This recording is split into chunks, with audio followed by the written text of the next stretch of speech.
JDU और BJP गठबंधन टूट के कगार पर है। सूत्रों के मुताबिक यह खबर है जल्द ही जेडीयू कर सकती है इसकी घोषणा। आरजेडी लेफ्ट कांग्रेस के साथ वैकल्पिक सरकार की है तैयारी। अधिकतर एमएलए मध्यावधि चुनाव नहीं चाहते हैं। बीजेपी पर पार्टी तोड़ने का आरोप लगा रही है जेडीयू। आरसीपी की मदद से पार्टी तोड़ने की कोशिश हो रही है।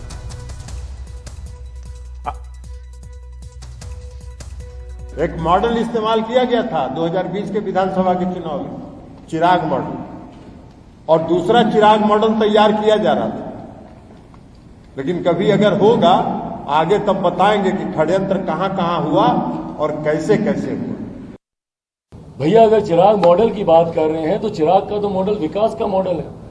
हम बात करते हैं बिहार फर्स्ट, बिहारी फर्स्ट की। मुख्यमंत्री जी बताए ना कि नीतीश मॉडल क्या रह गया है क्या नीतीश मॉडल बिहार में, बताइए मुझे। बाढ़ में लोगों को डूबने देना, सुखाड़ में इस किसानों को मरने देना, बेरोजगारी में युवाओं को पलायन करने देना, अस्पतालों की हालत ऐसी कि मुख्यमंत्री स्वयं दिल्ली जाएं अपने आंख का इलाज कराने, और आए दिन बढ़ रहे अपराध। क्या ये है नीतीश मॉडल? बात करते हैं भैया आप चिराग मॉडल की। भाई चिराग मॉडल क्या है? चिराग मॉडल मेरे नेता का एक अंतिम सोच, उनका एक अंतिम vision, Bihar first, Bihari first. Janata Dal United के अब तो क्या यूनाइटेड रहा ही नहीं है, जनता दल डिवाइडेड हो गया है। मुख्यमंत्री जी को अगर सावधान होने की जरूरत है तो चिराग मॉडल से उनको सावधान होने की जरूरत नहीं है। उनके घर में उनके विनाश के मॉडल जो बैठे हुए हैं उनसे उनको सावधान होने की जरूरत है भैया। जो लोग आज आपके संरक्षक बनकर मुख्यमंत्री नीतीश कुमार जी की पैरवी में बातें कर रहे हैं, बढ़ा चढ़ाकर यही लोग हैं जिन्होंने मुख्यमंत्री जी की विकास की बातों के ऊपर सबसे ज्यादा कीचड़ उछालने का काम किया। और हमारे दो सहयोगी इस वक्त हमारे साथ मौजूद हैं। मनीष कुमार है पटना से और अखिलेश शर्मा भी हैं। मनीष, सबसे पहले आपके पास जो कुछ हो रहा है वो कितना गंभीर है?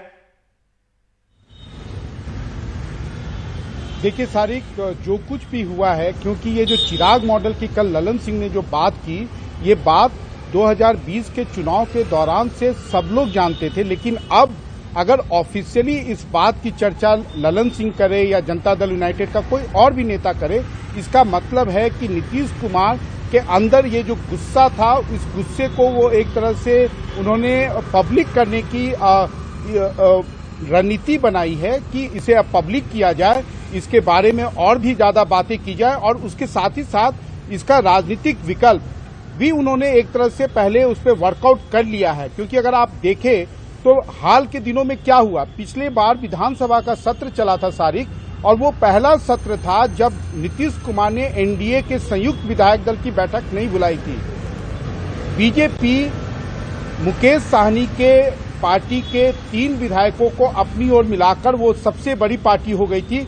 लेकिन उसी विधानसभा सत्र के दौरान हमने देखा कि एआईएमआईएम के 4 विधायकों को आरजेडी में शामिल कराया गया, और उस पूरे प्रकरण में भी एक नीतीश कुमार की मौन सहमति थी या सक्रिय भूमिका थी, जिसके बाद आज की तारीख में आरजेडी नंबर 1 पार्टी है।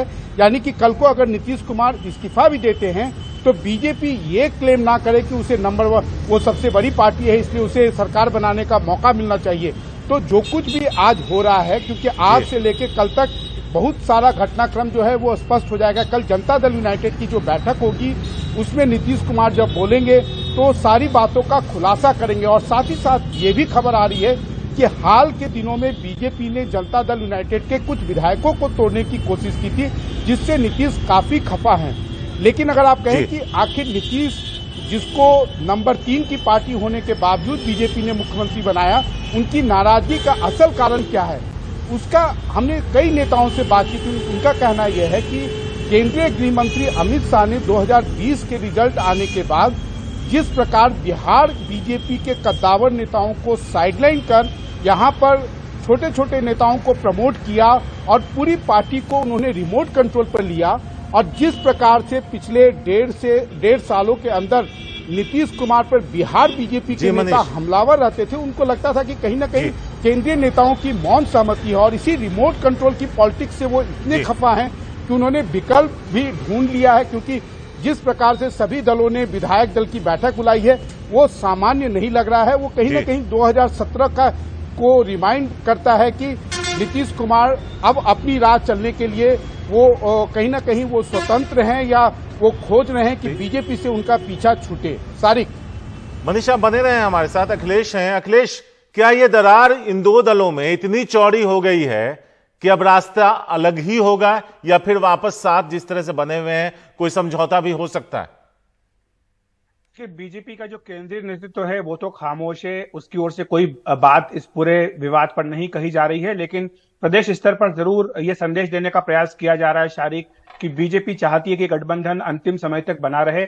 यही कारण है कि जो उप मुख्यमंत्री हैं तारकिशोर प्रसाद, वो कुछ देर में नीतीश कुमार से मिलेंगे और अपनी पूरी स्थिति स्पष्ट करेंगे। बीजेपी यही संदेश देना चाहती है कि वो तो आखिरी वक्त तक गठबंधन बनाए रखने के पक्ष में है, क्योंकि बिहार की जनता ने पहले लोकसभा चुनाव में और पहले उसका विधानसभा चुनाव में इस गठबंधन को वोट दिया है। तो इसलिए बीजेपी अपनी ओर से पूरा यही प्रयास करेगी। लेकिन बीजेपी नेताओं को ये लग रहा है, सूत्रों के मुताबिक भी जो हमें जानकारी मिली है उसमें यही मान करके चला जा रहा है कि नीतीश कुमार मन बना चुके हैं कि वो बीजेपी से अलग होना चाहते हैं। इसलिए बीजेपी जेडीयू गठबंधन जो बिहार में है वो टूट की कगार पर पहुंच चुका है। जल्दी ही इस बारे में फैसला हो सकता है।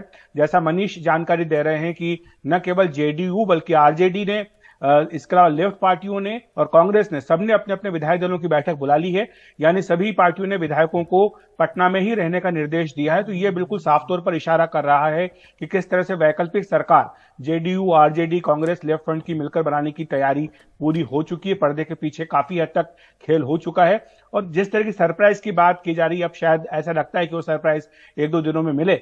ये भी इस बीच खबर आ रही है, हालांकि पुष्टि नहीं हो पाई है, कि नीतीश कुमार ने कांग्रेस के अंतरिम अध्यक्ष सोनिया गांधी से भी संपर्क साधा है।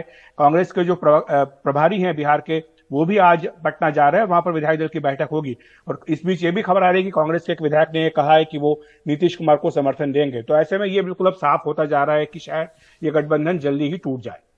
शुक्रिया अखिलेश और मनीष, आप दोनों का इस पूरे मामले पर विस्तार से रोशनी डालने के लिए।